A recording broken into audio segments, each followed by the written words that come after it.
polls for the legislative and the advisors elections. 100 PMs and the 25 communal advisors are to be elected across the country. Details with Eva State Nyahuru. Out of 12 million of Burundians, more than 6 million are voters who got enrolled and have the right to elect 100 MPs and at least 25 members of each communal council. This double vote is of great importance for the country and its people. The citizens who did not get enrolled while they were eligible to these elections made a wrong choice, since they reject themselves the right of choosing the leaders who are going to orient their future. The MPs are the ones who vote, choose, analyze and adopt laws intending to promote the well-being of citizens. Here it's good to mention that these laws chosen by MPs provide the appropriate image of the country, which attract the foreign economic operators to come and invest in our country. The MPs also analyze the works carried out by the government, the behavior of officials of the country, so that they may really serve citizens. Where there is no fair and transparent elections, there is no rule of law. The leaders who are not elected cannot ensure the truth and with pure heart. The members of communals spend a lot of time to represent the citizens. They have to be aware of people concerns so that they may get the appropriate solution promptly. Talking a little bit about the deputies and senators who complete their term during the vacation, they came to many field visits in all corners of the country to check on the concerns of citizens. This was also the same case for other state officials by introducing the suggestion boxes in all communes of the country to be used by the people in raising their opinions about governance. This was also witnessed through the displaying phone contact of state officials to facilitate the swift solution of people issues. Elections are therefore the way of appointing the leaders trusted by the citizens, the leaders who acknowledge a mission consisting of serving people, leaders who take care of ones who vote for them. Undoubtedly, the favor of voters of these elections is found in the way they spend much time being closer to the citizens and their concerns about development. 5th June 2025, a great date in Burundi history and in its democratic journey. From early morning, Burundians in general and top leaders in particular made their way to the polls, each one voting in the district, and each one delivering a strong message of peace, civic duty, and national progress. Our colleague Emma Gloria Ishime will take us through this high participation across the country and take a look.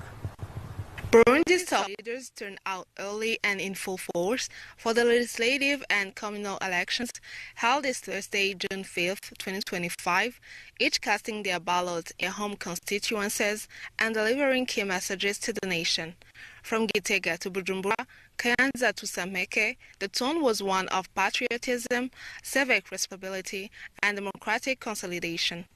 President Evariste Ndayishimiye was among the first votes, arriving at 5 to 9 a.m. at the Musama polling station in Giheta Commune, his birthplace. He was accompanied by the First Lady and their children, all eligible voters. Following his vote, the head of state commended the peaceful and orderly conduct of the elections, calling it a clear sign that democracy is gaining ground in Burundi. He emphasized that voting is not only a democratic right, but a patriotic duty, encouraging citizens to take pride in choosing their representatives. The vote in Musama was closely observed by international monitors, including representatives from the African Union and Swiss-based group Nouvelle Perspective Suisse, who applauded the smooth, secure process. In Kayanza province, the Speaker of the National Assembly described the day as a national celebration, both for his political party and for the country. He highlighted that elections empower citizens to choose their leaders and to shape the country's future. The Speaker called on Burundians to remain actively engaged in nation building and reaffirmed his commitment to delivering results along the country's long-term development goals, particularly Vision 2040 and Vision 2060, which aim for a self-sufficient and developed Burundi. He praised the high turnout and insisted that Burundians are now becoming a model of democratic maturity for the region.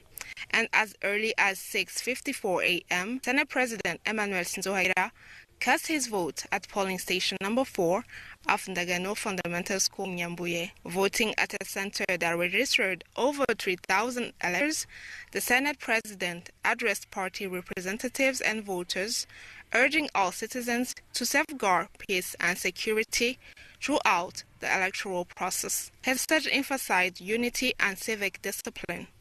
Local election officials had earlier verified the transparency of the process by publicly displaying empty ballot boxes before the polls opened. Last but not least, Révérien de Curillo, Secretary General of the ruling party, voted at the Sameke Fundamental School in his native village of Sameke, accompanied by his wife. He expressed satisfaction with the peaceful atmosphere at the polling station and commended the organization of the elections. The courier used the occasion to call on citizens to remain mobilized beyond the vote and continue contributing to national development. His remarks echoed the government's wider message linking democratic participation to sustainable progress. From the hills of Gitega to the heart of Bujumbura, Burundi's key political figures have set an example of civic engagement and responsibility, highlighting a shared commitment to peace, democracy, and national development. As the nation awaits the results, the unified message from leadership is clear. Democracy in Burundi is not only working, it is growing stronger. And by the time Burundians having the voting age responded to today's rendezvous in the communal versus elections, the Burundian media formed a synergy to cover all corners of the country. Our colleague Evariste Nyongolo gathered different reports from different provinces. Take a It's quite obvious that the above vote, that is legislative and communal elections, was well prepared by the population. Where the synergy of media outlets passed in different provinces, people respond to this rendezvous massively and timely. At the Buyebes School of Ngozi in Imputanyana province, the vote started at 6 o'clock a.m. Before the vote, the agents of polling stations saw in front of voters by committing themselves to carry out this activity in transparent manner. They displayed to people who are already present there that the boxes were already empty. It is also at this center where the former Burundian First Lady, Pastor Denise Nkurunziza, made her civic gesture. On her opinion, to vote is the honorable gesture and it is a sign of patriotism. In the Burundi of Burunga province, the election started at 8:20 a.m. At this center were present representatives mandated by different political parties such as the ruling party CNDD-FDD, the Prona party and Burundi Gawas coalition. On the side of observators, there were observators who had to represent the Catholic Church. People found on the site request those who will be elected to implement what they promised citizens. They affirmed that came early to vote so that they can begin their daily activities after exercising this civic gesture. We need to see the results of what they promised as projects. One of the inhabitants from the site added. In Muramzia of the extended province of Gitega, some citizens awoke at 2 a.m. responding to this rendezvous of elections so they may get time of getting back to their daily activities. In Muramzia, most of voting centers Temele, Teka, Mugerela start at 6 o'clock a.m. Citizens who came to vote present their voters' cards and ID1 and then proceed with the voting operation. At Basic School of Kivoga too, this double vote took place. The second deputy of the Speaker of the National Assembly, who is also a native of this area, Abere Gashatsi, responded to this rendezvous. He appreciated the way the elections were going on in peace and stability and advised the population to avoid any kind of disorder, stating that after elections, life moves on.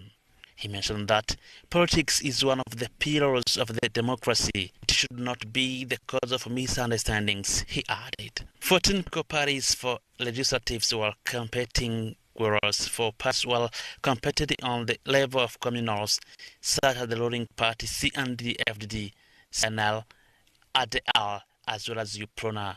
In the Muramzia Commune, more than 84,000 voters were expected. The polling station were 203. The situation was the same in Muyinga. Elections went on well. The voters wished to see politicians implementing the projects prioritized. Wherever in the country our colleagues work, the media outlet synergy passed. The situation was normal. The inhabitants of Muramvya commune took part in the legislative and the communal council elections held nationwide. Abel Gashasi, the second vice speaker of the National Assembly, cast the ballot at Teka Hill in Mbuya sector at past 3 at different polling stations. Members of CC had started counting the votes. Christina Kimana was there. Early in the morning, the inhabitants of Muramvya commune took part in the legislative and communal elections. Arrived at Masango zone, voters were already lined up to cast their ballots. Some reported to arrive on the polling station around 2 a.m., hoping to vote early and be free to continue their daily duties. Members of the Electoral Commission in Muramvya publicly displayed the empty ballot boxes in front of the political parties' observers and then sealed them. After registration verification, the voter was given the double ballot paper and went into the ballot booth and then drop it separately in the ballot boxes of legislative and communal councils. In Mbuye zone, the ballot kicks off between 6 and 6:30, and this delay was due to some electoral material adjustments. Still in Mbuye zone at Kivogatu Basic School, among the voters was Abel Gashasi, the second vice speaker of the National Assembly and native of Teka Hill. He cast the ballot and called on citizens to keep unity, avoid political tensions, rather continue to set up development initiatives because life goes on after elections.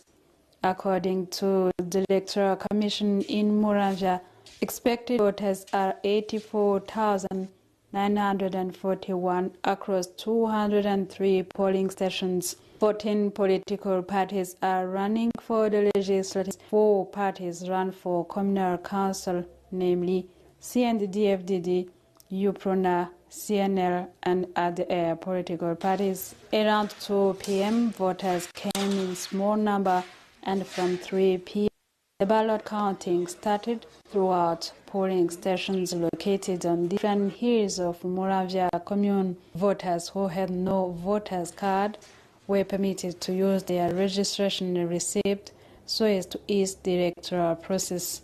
Vote counting has been done under the supervision of political observers, religious confessions, and civil society organization representatives. At 5 p.m., the ballot counting was about to be closed at the polling station of Muramvya 1 Basic School. Before closing our news bulletin, let us let you know that the voting stations across the country have closed between 3 and 4 p.m. and that the counting started right away. The details will be available in our next edition. Thank you for your attention again. Please stay tuned.